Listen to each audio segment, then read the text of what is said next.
तो स्टूडेंट्स, अब जो नेक्स्ट यूनिट स्टार्ट करते हैं हम, सेकेंड यूनिट है और वो है करंट इलेक्ट्रिसिटी। इस यूनिट में हम लोग जो स्टडी करेंगे वो है विद्युत धारा के बारे में, आवेशों के प्रवाह के बारे में स्टडी करेंगे। एक्चुअल में वही है, मेन तो वही चीज़ें हैं कि भाई आवेश प्रवाहित होता है, उसी से विभिन्न प्रभाव उत्पन्न होते हैं। तो इस यूनिट में हम लोग यही सब डिस्कस करेंगे। बिल्कुल प्रारंभिक स्टडी है, बेसिक स्टडी है। तो इसमें जो दो चैप्टर इन्वॉल्व हैं इस यूनिट में, एक है विद्युत धारा, इलेक्ट्रिक करंट है, विद्युत चालन में हम लोग उसको करके पढ़ते हैं, इलेक्ट्रिक कंडक्शन, और दूसरा हम लोग एक सिंपल सर्किट्स के बारे में स्टडी करेंगे कि हाँ भाई धारा विभिन्न परिपथों में प्रवाहित हो रही है तो उसको किस तरीके से उसके रिलेटेड हम कैलकुलेशन करेंगे। तो पहला चैप्टर हम लोग लेके चल रहे हैं विद्युत चालन। जो इसका पहला चैप्टर है वो है विद्युत चालन, इलेक्ट्रिक कंडक्शन।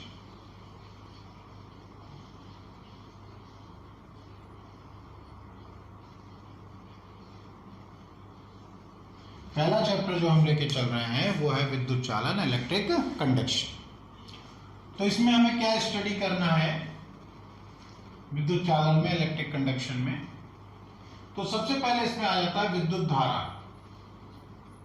जो पहला है वो है इसमें विद्युत धारा, इलेक्ट्रिक करंट।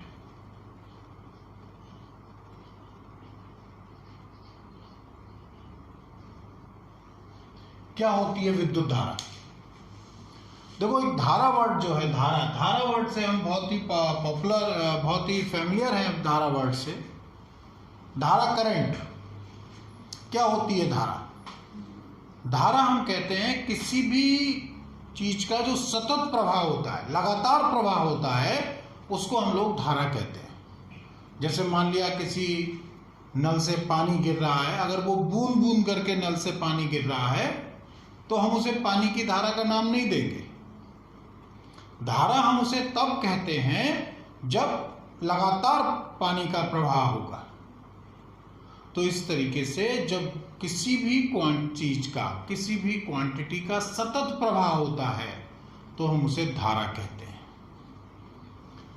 अब अगर बात आई विद्युत धारा क्या है, तो जहां भी वर्ड विद्युत जुड़ जाए तो समझ जाओ वहां पर जो बात हो रही है वो आवेशों की हो रही है।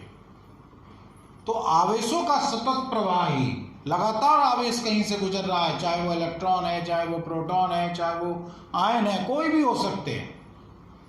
तो लगातार जहां पर आवेशों का प्रवाह होता रहता है, लगातार आवेश गुजर रहे हैं वहां से, तो उसको जो आवेश, एक भौतिक घटना है कि आवेश कॉन्टिन्यूसली मूव कर रहे हैं, तो उस इफेक्ट को नाम दे दिया गया विद्युत धारा का। तो विद्युत धारा क्या हुआ? आवेशों का सतत प्रवाह विद्युत धारा कहलाता है। एक सीधी सी स्ट्रेट फॉरवर्ड बात ये हो गई भौतिकी में कि आवेशों का सतत प्रवाह विद्युत धारा कहलाता है। तो अब एक तो बात हो गई, चलो भाई आवेशों का सतत प्रवाह विद्युत धारा कहलाता है। तो अब हम इसको मेजरमेंट कैसे करेंगे? तो हमारी फिजिक्स में जो भी हम लोग डेफिनेशंस लेते हैं उसमें एक तो फिजिकली बताना होता है कि ये क्या चीज है, और दूसरा हमें बताना होता है कि मैथमेटिकली हम इसका मेजरमेंट कैसे करेंगे। तो फिजिकली तो हो गया आवेशों का सतत प्रवाह विद्युत धारा कहलाता है। कॉन्टिन्यूअस फ्लो जो होता है चार्जेस का, उसे हम विद्युत धारा कहते हैं। और मैथमेटिकली कहते हैं एकांक समय में प्रवाहित आवेश को विद्युत धारा कहते हैं, या आवेश प्रवाह की समय दर को विद्युत धारा कहते हैं। तो ये बात है। तो इसको आई से प्रदर्शित, कैपिटल आई और स्मॉल आई, और कैपिटल आई से दोनों से प्रदर्शित कर सकते हैं। हम लोग यहां पर स्मॉल आई से ही प्रदर्शित करेंगे। तो अगर किसी परिपथ में, किसी चालक में, किसी स्थान पर अगर t समय में q आवेश प्रवाहित होता है तो I equals to Q upon T। इसकी जो यूनिट है वो एम्पियर पर सेकेंड हो जाती, सॉरी कूलाम पर सेकेंड हो जाती है। सॉरी, इसकी यूनिट जो है वो कहलाती है एम्पियर। इसकी यूनिट को हम कहते हैं एम्पियर कहते हैं। तो एम्पियर कूलम पर सेकंड नहीं लिखेंगे इसे हम, क्योंकि मूल राशि जो माना गया है वो एम्पियर को माना गया है। तो हम विद्युत धारा को मूल राशि माना गया है, एम्पियर को मूल मात्रक माना गया है, तो इसको हम अन्य मात्रकों के पदों में प्रदर्शित नहीं करते हैं।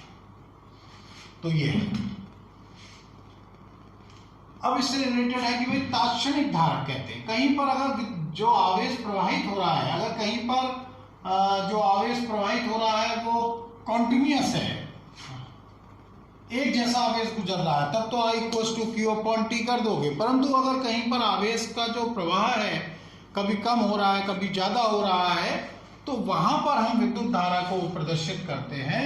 वहां पर हम विद्युत धारा को तात्क्षणिक धारा निकालते हैं, किसी क्षण धारा निकालते हैं। तो तात्क्षणिक धारा का फॉर्मूला हो जाता है I equals to dQ by dt। दूसरी बात यह है कि अदिश राशि है,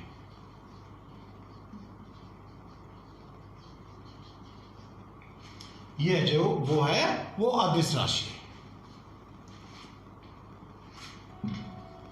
तीसरी बात और आती है कि भाई सीजीएस पद्धति में इसकी जो यूनिट है, सीजीएस यूनिट इसकी बायोट कहलाती है।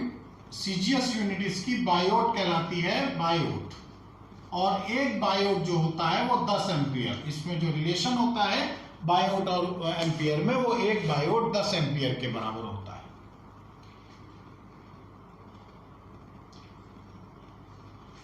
फिर नेक्स्ट जो बात आती है इसकी दिशा की।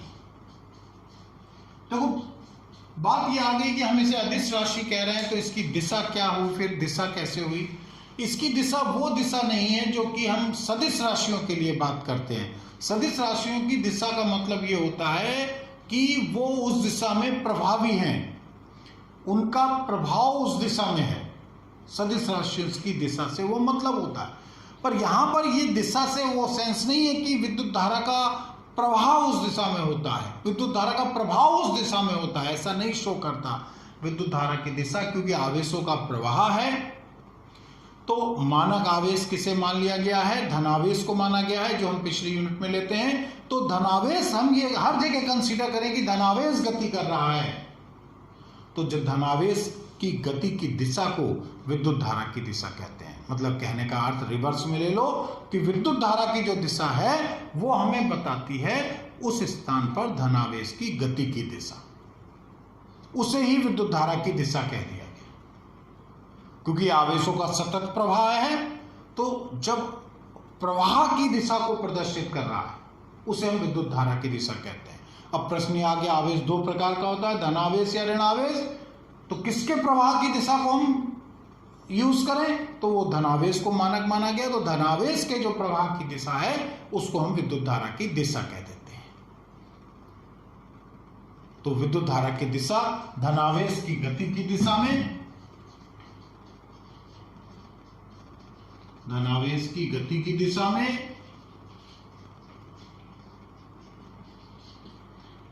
अथवा ऋणावेश की गति के विपरीत दिशा में।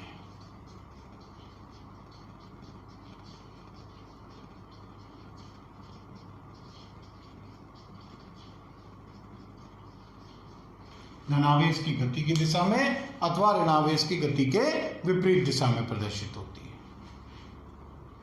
फिर एक बार ये बता दें कि तुम्हारे दिमाग में ये बात आएगी कि हम इसे अदिश राशि कह रहे हैं, तो विद्युत धारा की दिशा से क्या मतलब हुआ। तो उसका सीधा स्ट्रेट, ज्यादा समझाने की बात नहीं, स्ट्रेट फॉरवर्ड आंसर ये है कि विद्युत धारा किसी स्थान पर जो विद्युत धारा की दिशा हम शो करते हैं वो केवल प्रदर्शित करता है उस स्थान पर धनावेश की गति की दिशा। उस दिशा में कोई विद्युत धारा प्रभावी नहीं होती है। विद्युत धारा का प्रवाह किसी एक विशेष दिशा में नहीं होता है, इस मारे ये सदिश ना होकर अदिश है। जो हम दिशा शो कर रहे हैं वो केवल उस स्थान पर धनावेश की गति की दिशा को शो कर रहे हैं। तो रिवर्स वे में ले लो कि अगर कहीं पर धनावेश प्रवाहित हो रहा है और हमें विद्युत धारा की दिशा प्रदर्शित करनी है, तो जिस दिशा में धनावेश गति कर रहा है उसी दिशा में प्रदर्शित करेंगे। अगर वो ऋणावेश वहां पर गति कर रहा है तो वहां पर हम ये सोचेंगे अगर धनावेश होता तो कैसे गति करता, वो विद्युत ऋणावेश के विपरीत दिशा में गति करता। क्योंकि धनावेश, अगर जिस दिशा में ऋणावेश पर बल लग रहा है, अगर वहां पर धनावेश होता तो वहां वहां पर धनावेश पर बल उसके विपरीत लगेगा। तो इस मारे अगर विद्युत धारा की दिशा प्रदर्शित करनी है तो अगर धनावेश गति कर रहा है तो उसी दिशा में, और ऋणावेश गति कर रहा है तो वहां पर यह सोचना है कि धनावेश किधर गति करेगा, वो ऋणावेश के विपरीत करेगा। इस मारे ऋणावेश की गति के विपरीत दिशा में विद्युत धारा की दिशा प्रदर्शित की जाती है। तो अभी प्रारंभिक उसमें विद्युत धारा के बारे में इतनी बात बताई जाती है कि हाँ भाई ये हमारे सामने विद्युत धारा की बात है।